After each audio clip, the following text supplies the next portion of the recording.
and vervet monkeys have always been hunted for bushmeat.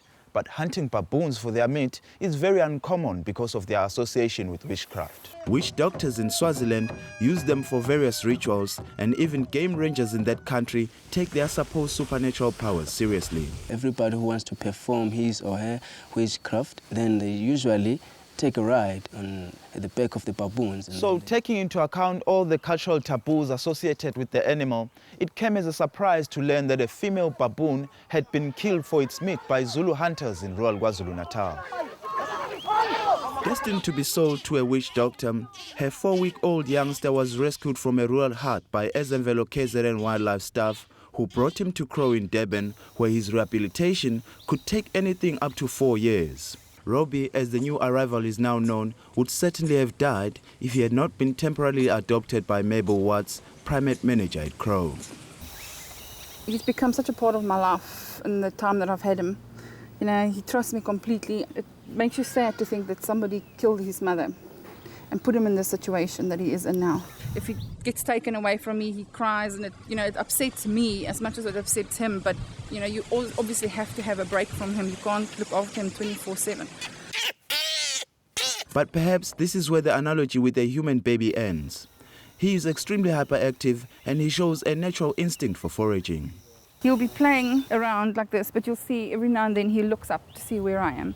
He just keeps a constant eye of where his mother is at all times. The resident troop of 8 baboons, which Robbie will join after a slow period of introduction, giving them time to adjust to him, all started their lives being sold on the roadside as pets, or, as in the case of Robbie, being saved from dubious fates by KwaZulu-Natal Wildlife. We've got to make sure that there's a sustainable group that goes out from here. We have to dehumanize them completely before they go. And it's a lengthy and an expensive process. 3 months pass before we pay another visit to Robbie at Crow. Robbie now has another inmate in his age group, Nelson. Nelson was found in Pongola. He was in a location kept under a broken shopping cart. That he was actually in there with another little baboon. That big rocks on top of the cage. And the other little baboon that was with him, his hands was chopped off. So that would have been Nelson's fate as well, probably for Muti.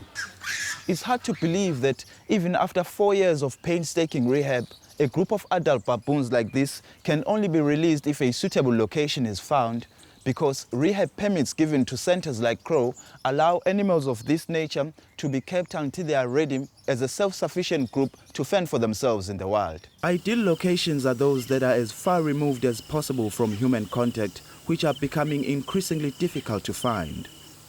So spare thought for NGOs like Crow that rely entirely on donations for their rehab work when next time you may be tempted to take a baby baboon as a pet. Die hartseer deel van die storie is dat Robbie na 9 maande by Crow siek geword het en op 18 Maart dood is.